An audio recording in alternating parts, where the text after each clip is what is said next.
So I mean, what I guess what is the portrayal of America from a from growing European up? Like point of what? view. Yeah. So like, what do you? I guess from your point of view, like what did you prior to spending time here? I mean, what did you think America was?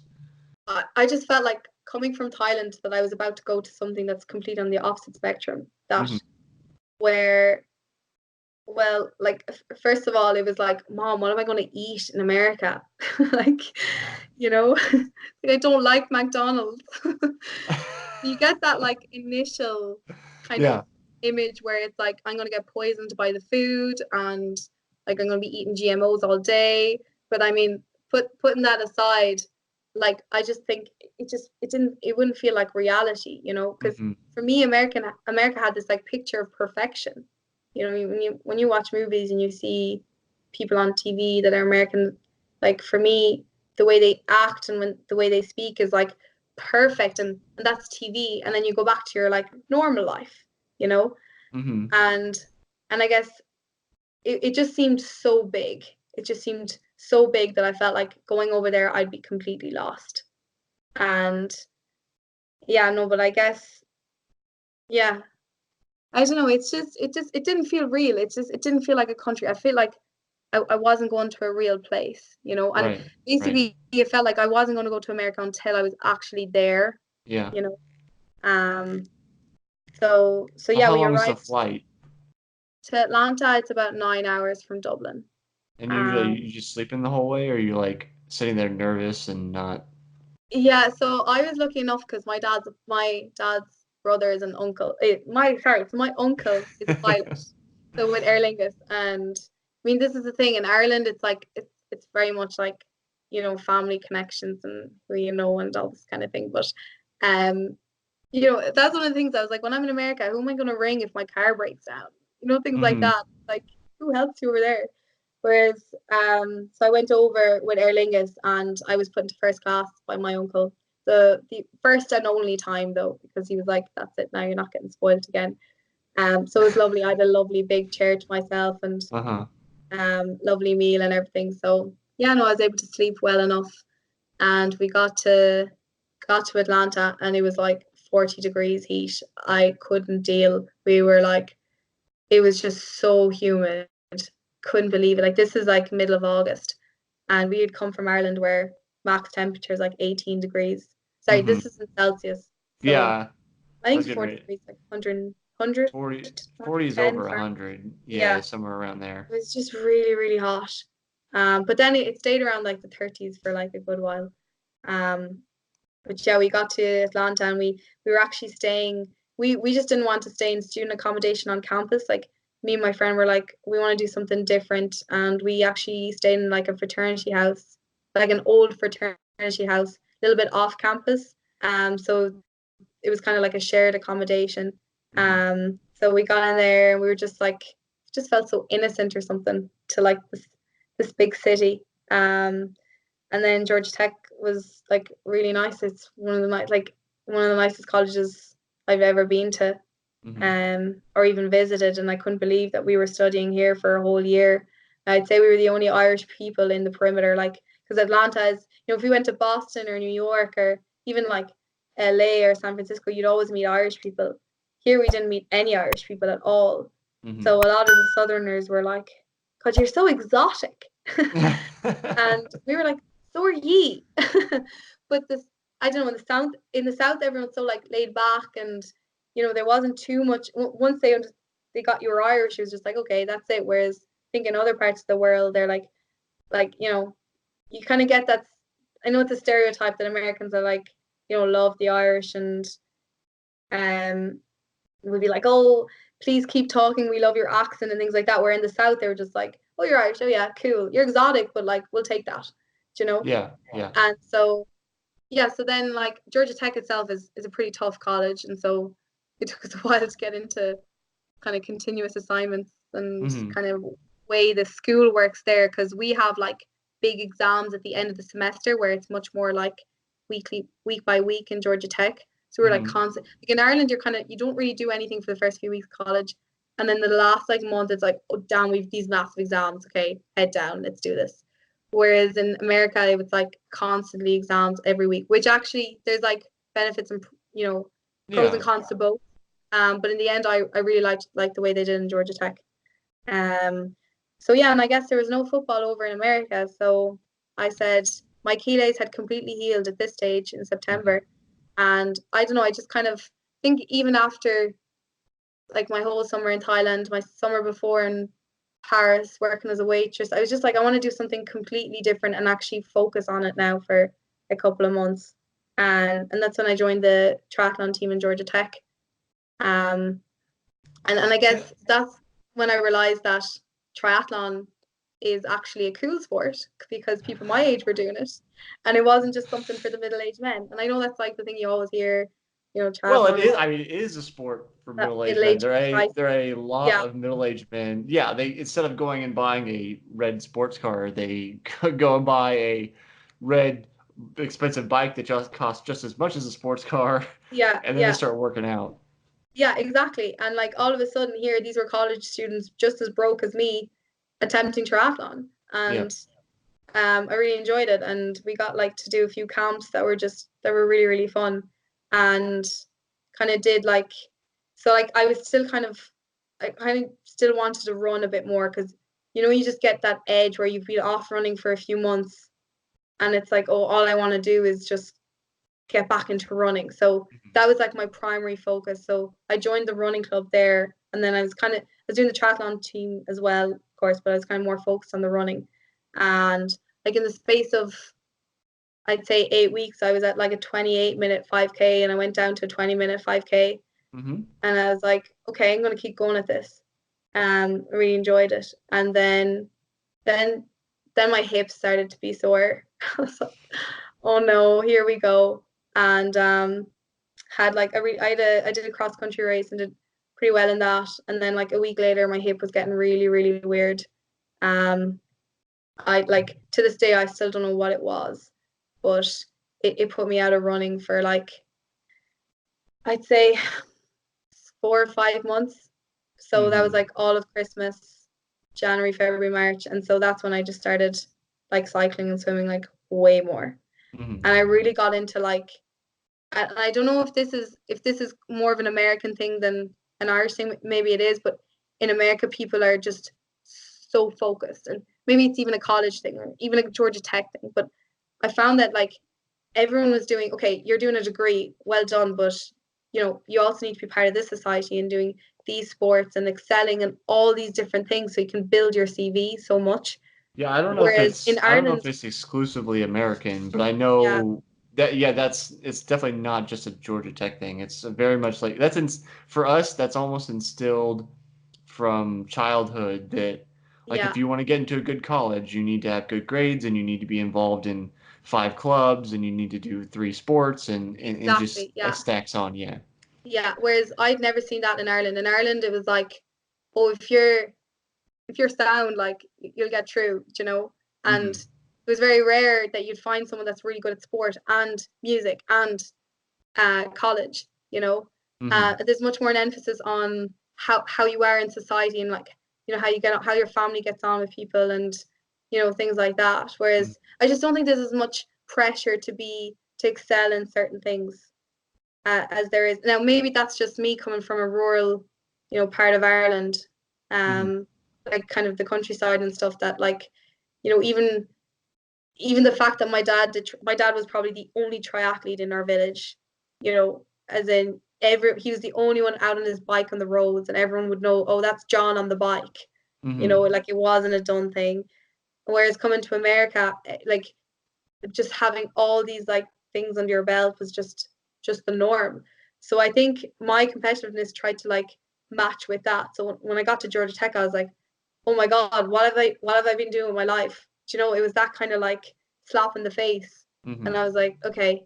And especially when you're hanging around with triathletes, it's like, oh, there's so much out there. There's so much more to do. And I was like, Hmm. okay, this is it. I'm going to get into this sport and do all these different things. So I think that's what when you, I guess you are influenced by your peers, and one of the things we say with my friends is like you're the average of the 5 people around you, Right. right? So Yep. all of a sudden I had five amazing American triathletes around me, let's say, and it was Type like, oh, A, very competitive. yeah, yeah, Yeah. exactly. So I think that's what kind of pushed me through, and so I really got into swimming and biking, and actually the bike I picked up pretty fast. I really like we were going around the Smoky Mountains on our training camps, so that's like North Georgia, and like killing it on the like downhills, and yeah, they were just a really really good group of people that I was Hmm. with, and I just really enjoyed it. So yeah, couldn't complain there. But at the same time, we'd come over on, for this was our only year in America, so every weekend we were still going out drinking quite a bit, Hmm. with my Irish friend Katie, and it wasn't as if like it was like the week I was American, and at the weekend I was like back to being Irish again. So it was, and that was kind of the like schedule we got into. It's like get all your work done, get all your training done all the week, and then still go mad at the weekends. Hmm. And so we went traveling and did all these different things. But at the end of it, I did my first intervarsities in Tuscaloosa in Alabama, with the guys, and that was my first draft legal race, Hmm. which I found so fun. But that being said, it probably just probably didn't have the skills or the techniques to properly execute the race as I guess I would now.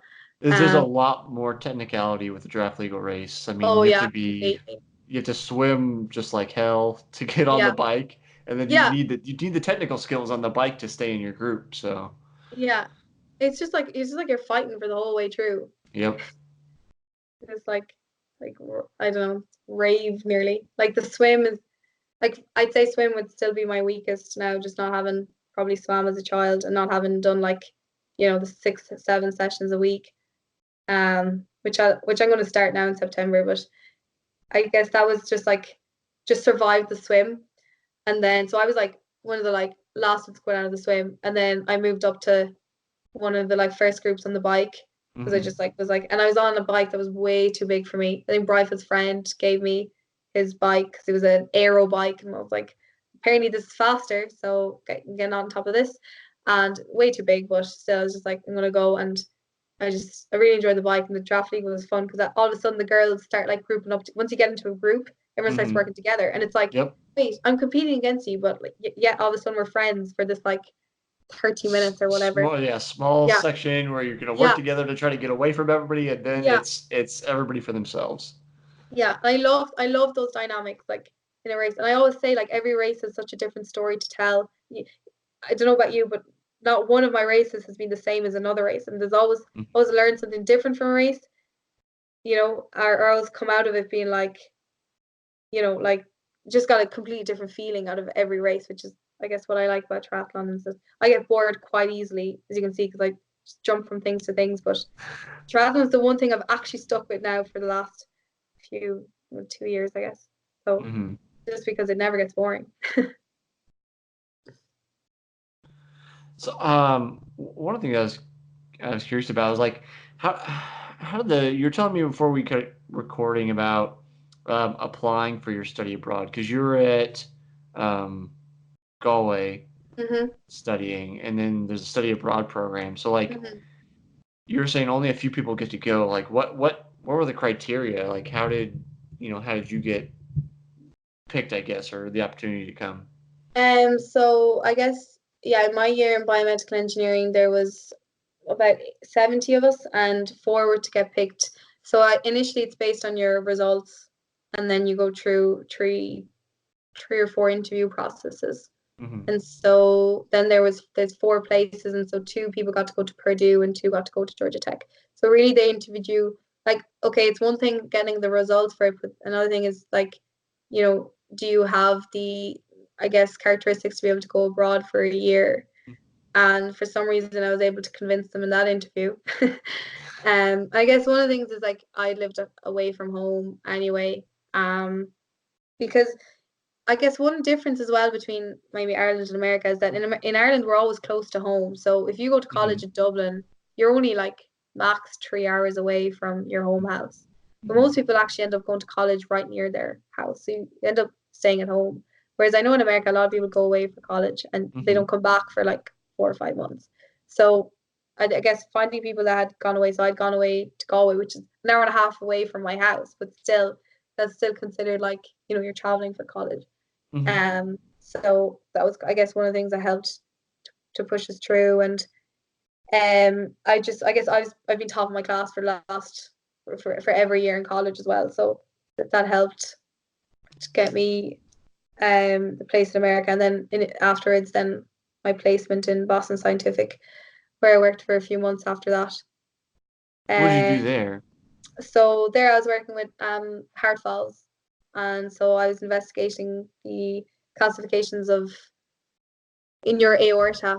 Um, and actually, it stemmed from I worked in Georgia Tech in a lab in a fluid mechanics laboratory in Dr. Yoganathan's lab, where we were actually making a radial transducer. So in order to calculate your annular forces in your your aorta, so that's like a valve in your heart. Hmm.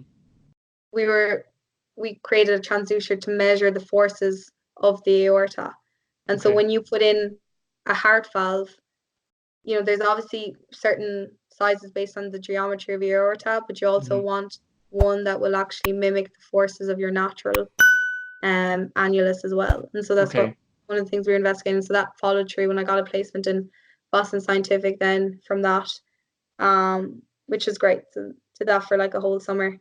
And I guess at that point I got into a routine of working on my placement and then training. And I guess that was my first summer competing in the Triathlon Irish series, which is the national series we have here at home.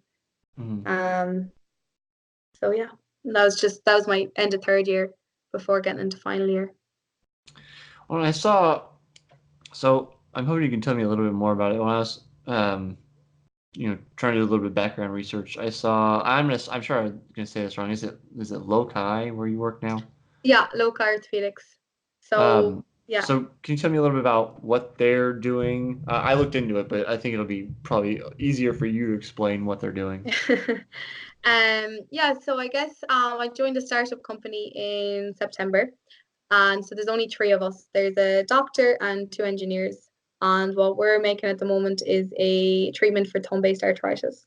So it's very common. Actually, 30% of women over the age of 60 get this disease, and it's very painful. And it affects a lot of women, also a lot of men as well, and it affects how you perform your daily activities. And at the moment, surgery, I guess, is the prime option in order to fix this, but it's not ideal. And what we're a biomedical implant, so we're company, sorry, so we're making an implant. And so you have your hand, Hmm.